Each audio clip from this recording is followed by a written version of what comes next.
नमस्कार, मैं हूं आपकी दोस्त रेणुका। आप सुन रहे हैं अनमोल कहानियां, जहां मैं लेकर आती हूं चुन चुन कर कहानियां जो आपका ज्ञान और कल्पनाशीलता बढ़ाने के साथ मनोरंजन भी कराए।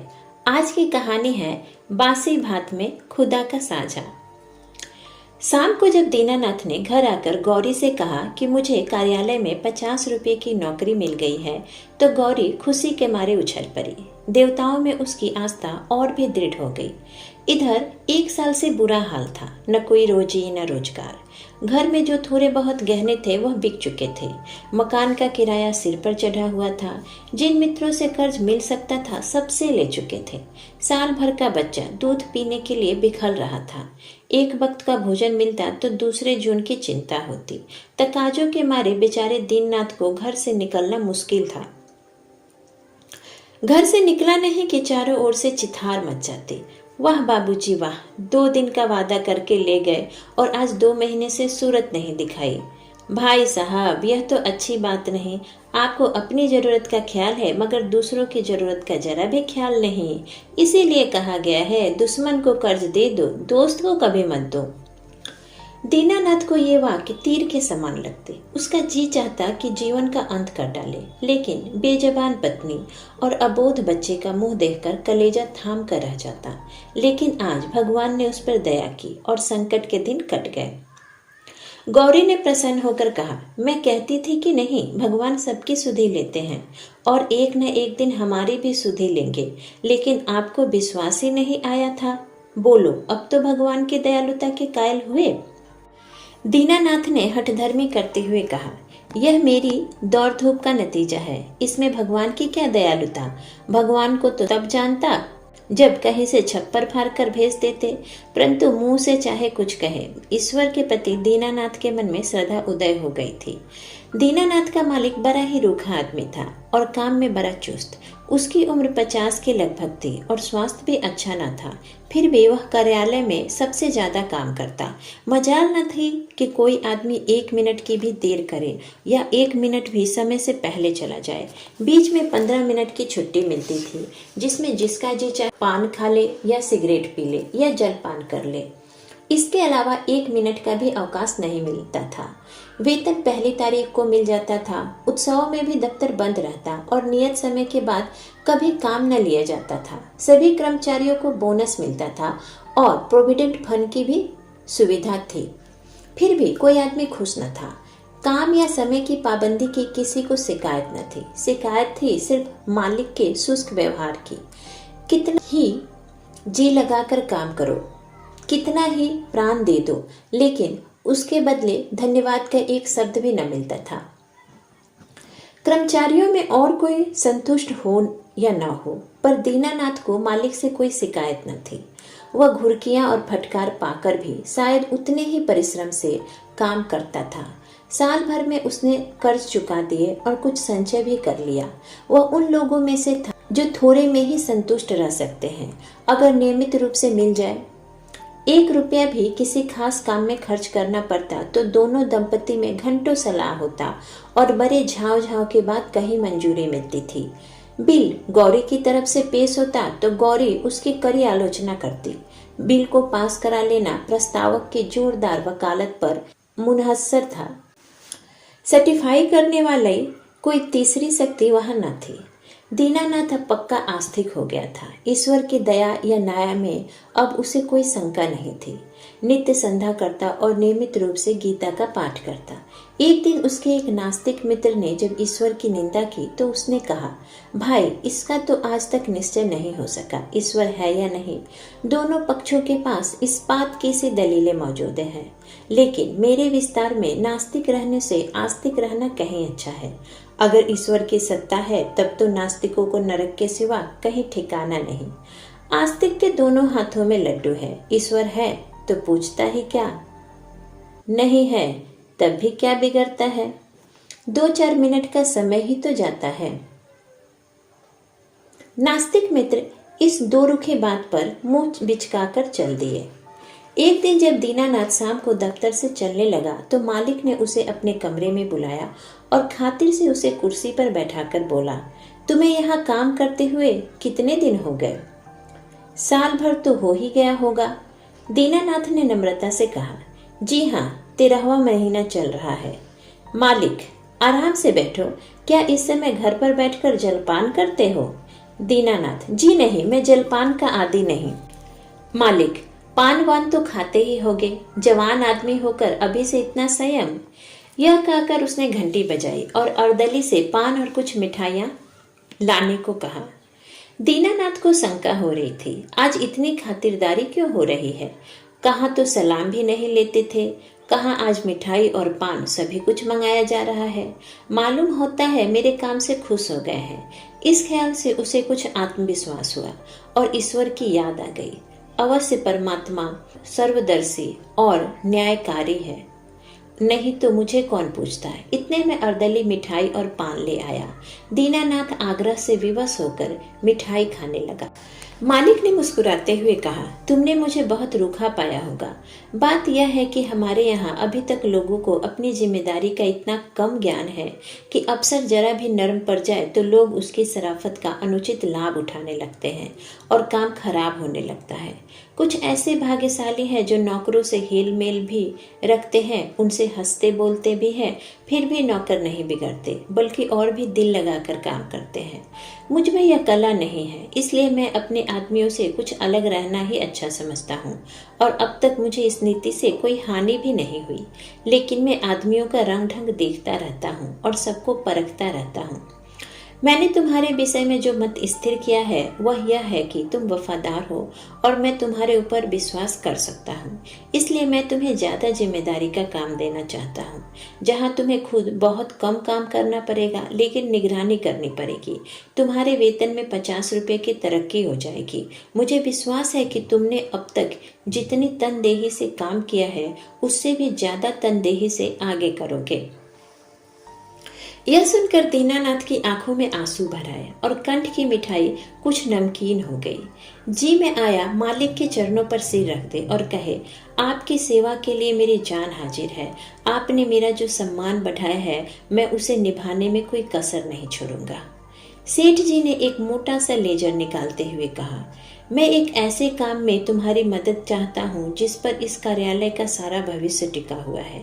इतने आदमियों में मैंने तुम्ही को विश्वास योग्य समझा है और मुझे पूरा विश्वास है कि तुम मुझे निराश न करोगे।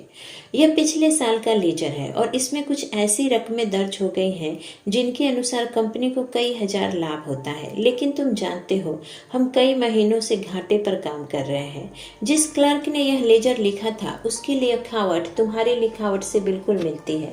मैं चाहता हूं कि तुम लेजर में एक पृष्ठ फिर से लिखकर जोड़ दो और उसी नंबर का पृष्ठ उसमें से निकाल लो।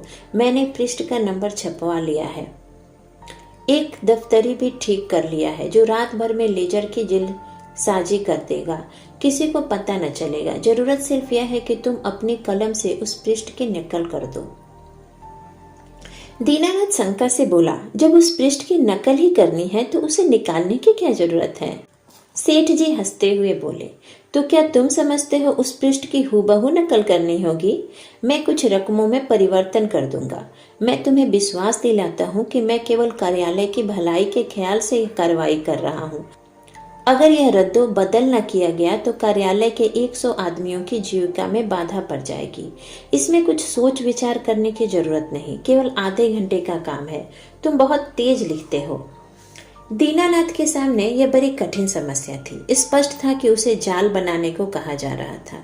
उसके पास इस रहस्य को पता लगाने का कोई साधन न था कि सेठ जी जो कुछ कह रहे हैं वह स्वार्थवश होकर या कार्यालय की रक्षा के लिए, लेकिन किसी दशा में यह जाल घोर जाल। क्या वह अपनी आत्मा की हत्या करेगा? नहीं, किसी तरह नहीं। उसने डरते डरते कहा, सेठ जी आप मुझे क्षमा करें, मैं यह काम नहीं कर सकता। सेठ जी ने पूछा, क्यों? दीनानाथ, वो इसलिए कि यह सरासर जाल है। सेठ जी, जाल किसे कहते हैं? दीनानाथ, किसी हिसाब में उलटफेर करना जाल है। सेठ जी, लेकिन उस उलटफेर में 100 आदमियों की जीविका बनी रहे तो इस दशा में भी वह जाल है। कंपनी की असली हालत और कुछ है, कागजी हालत कुछ और। अगर यह तब्दीली न की गई तो तुरंत कई हजार रुपए नफे के देने पड़ जाएंगे और नतीजा यह होगा कि कंपनी का दिवाला हो जाएगा और सारे आदमियों को घर बैठना पड़ जाएगा। मैं नहीं चाहता कि थोड़े से मालदार हिस्सेदारों के लिए इतने गरीबों का खून किया जाए। परोपकार के लिए कुछ जाल भी करना पड़े तो वह आत्मा की हत्या नहीं है। दीनानाथ को कोई जवाब नहीं सूझ रहा था। अगर सेठ जी का कहना सत्य है और इस जाल से 100 आदमियों की रुचि बनी रहे तो वास्तव में यह जाल नहीं, कठोर कर्तव्य है। अगर आत्मा की हत्या होती भी है तो 100 आदमियों की रक्षा के लिए उसकी परवाह नहीं करनी चाहिए। लेकिन नैतिक समाधान हो जाने पर अपनी रक्षा का विचार आया। बोला, लेकिन यदि कहीं मुआमला खुल गया तो मैं मर जाऊंगा। 14 साल के लिए काले पानी भेज दिया जाऊंगा। सेठ जी ने जोर से ठहाका लगाते हुए कहा, अगर मुआमला खुल भी गया तो तुम नहीं फंसोगे, मैं फंसूंगा। तुम साफ इनकार कर सकते हो। दीनानाथ, लेकिन सेठ जी लिखावट तो पकड़ी जाएगी। सेठ जी, पता ही कैसे चलेगा कि कौन पृष्ठ बदला गया है? लिखावट तो एक सी है। आखिरकार हार कर दीनानाथ उस पृष्ठ की नकल करने लगा। फिर भी दीनानाथ के मन में चोर पैदा हुआ था। गौरी से इस बारे में वह एक शब्द भी न कह सका। 1 महीने बाद दीनानाथ की तरक्की हो गई। 100 रुपये मिलने लगे, 200 बोनस के भी मिले। घर में खुशहाली के चिन्ह नजर आने लगे। लेकिन दीनानाथ का अपराधी मन एक बोझ से दबा रहता था। जिन दलीलों से सेठ जी ने उसकी जबान बंद कर दी थी, उन दलीलों से गौरी को संतुष्ट कर सकने का उसे विश्वास न था। उसकी ईश्वर निष्ठा उसे सदैव डराती रहती थी। इस अपराध का कोई भयंकर दंड अवश्य मिलेगा। किसी प्रायश्चित, किसी अनुष्ठान से उसे रोकना असंभव है। अभी न मिले, साल 2 साल न मिले, 10-5 साल न मिले, पर जितना ही देर में मिलेगा उतना ही भयंकर होगा। मूलधन ब्याज के साथ बढ़ता जाएगा। वह अक्सर पछताता, मैं क्यों सेठ जी के प्रलोभन में आ गया। कार्यालय टूटता या रहता मेरी बला से, आदमियों की रोजी रोटी जाती या रहती मेरी बला से। मुझे तो यह प्राण पीड़ा न होती, लेकिन अब तो जो कुछ होना था हो चुका और दंड अवश्य मिलेगा। इस शंका ने उसके जीवन का उत्साह, आनंद और माधुर्य सब कुछ हर लिया। मलेरिया फैला हुआ था, बच्चे को बुखार आया। दीनानाथ के प्राण नहों में समा गए। दंड का विधान आ पहुंचा। कहाँ जाए, क्या करे, जैसे बुद्धि भ्रष्ट हो गई। गौरी ने कहा, जाकर कोई दवा लाओ या किसी डॉक्टर को दिखा दो। 3 दिन हो गए। दीनानाथ ने चिंतित मन से कहा, हाँ जाता हूँ, लेकिन मुझे बहुत डर लग रहा है। गौरी ने कहा, इसमें डर की कौन सी बात है? बेताब की बात मुंह से निकालते हो। आजकल किसे बुखार नहीं आता। दीनानाथ, ईश्वर इतना निर्दयी क्यों है? गौरी, ईश्वर निर्दयी है पापियों के लिए। हमने किसका क्या हर लिया है? दीनानाथ, ईश्वर पापियों को कभी क्षमा नहीं करता। गौरी, पापियों को अगर दंड न मिले तो संसार में अनर्थ हो जाए। दीनानाथ, लेकिन आदमी ऐसे काम भी करता है जो एक दृष्टि से पाप हो सकते हैं और दूसरी दृष्टि से पुण्य। गौरी, मैं समझी नहीं, आखिर तुम कहना क्या चाहते हो?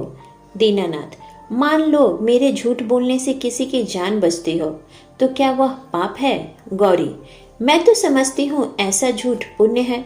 दीनानाथ, तो जिस पाप से मनुष्य का कल्याण हो वह पुण्य है। गौरी, और क्या?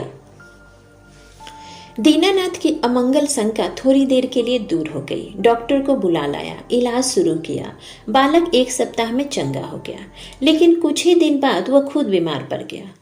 यह अवश्य ही ईश्वरीय दंड है और वह बच नहीं सकता। साधारण मलेरिया ज्वर था, लेकिन दीनानाथ की दंड कल्पना ने उसे सन्निपात का रूप दे दिया। ज्वर में नशे की हालत की तरह यूं ही कल्पना शक्ति तीव्र हो जाती है। पहले केवल मनोगत शंका थी, वह गंभीर सत्य बन गई। कल्पना ने यमदूत रच डाले, उनके भाले और गदाएं रच डाली, नरक का अग्निकुंड दहका दिया। डॉक्टर की एक घुट दवा 1000 मन की गदा के आवाज और आग के उबलते हुए समुद्र के दाह पर क्या असर करती? दीनानाथ मिथ्यावाद न था। पुराणों की रहस्यमय कल्पनाओं में उसे विश्वास न था। न ही वह बुद्धिवादी था, और ईश्वर में भी तभी उसे विश्वास आया जब उसकी तर्क बुद्धि कायल हो गई। लेकिन ईश्वर के साथ उसकी दया भी आई। उसका दंड भी आया। दया ने उसे रोजी दी, मान दिया। ईश्वर की दया न होती तो शायद वह भूखों मर जाता, लेकिन भूखों मरना अग्निकुंड में ढकेल दिए जाने से कहीं सरल था, खेल था।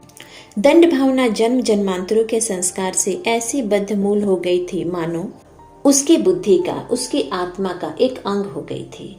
उसका तर्कवाद और बुद्धिवाद इन मनंतरों के जमे हुए संस्कार पर समुद्र की ऊंची लहरों की भांति आता था, पर एक क्षण में उन्हें जलमग्न करके फिर लौट जाता था और वह पर्वत ज्यों का त्यों अचल खड़ा रह जाता था। जिंदगी बाकी थी, बच गया। ताकत आते ही दफ्तर जाने लगा।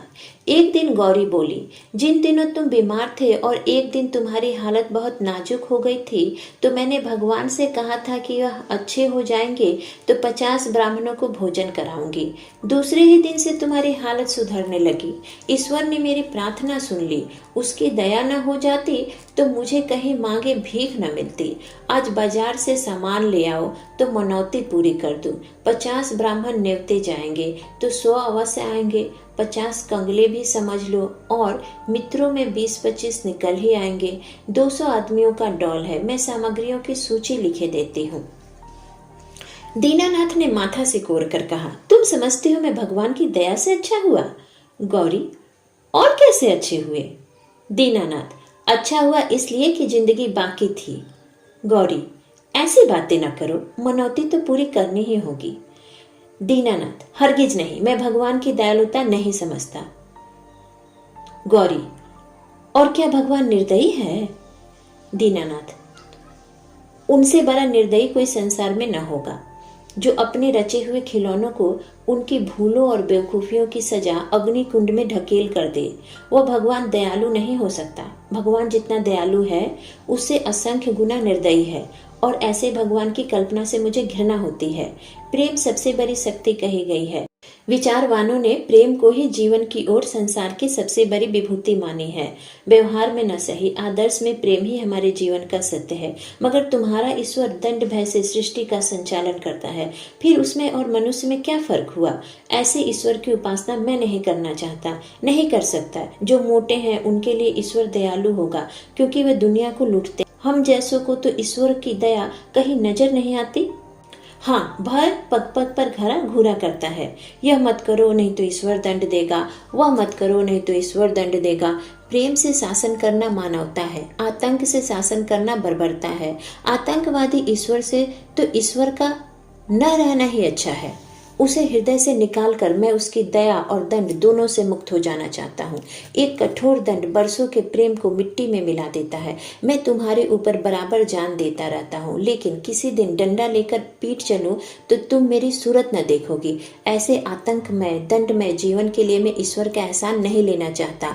बासी भात में खुदा के साझे की जरूरत नहीं। अगर तुमने ओझ भोज पर जोर दिया तो मैं जहर खा लूंगा। यह सुनकर गौरी उसके मुंह की ओर भयातुर नेत्रों से ताकती रही। इसी के साथ मैं आपसे विदा लेती हूँ। फिर मिलूंगी एक नई कहानी के साथ। तब तक आशा करती हूँ कि आप कहानियाँ सुनते रहेंगे और करना नहीं भूलेंगे लाइक, शेयर एंड सब्सक्राइब।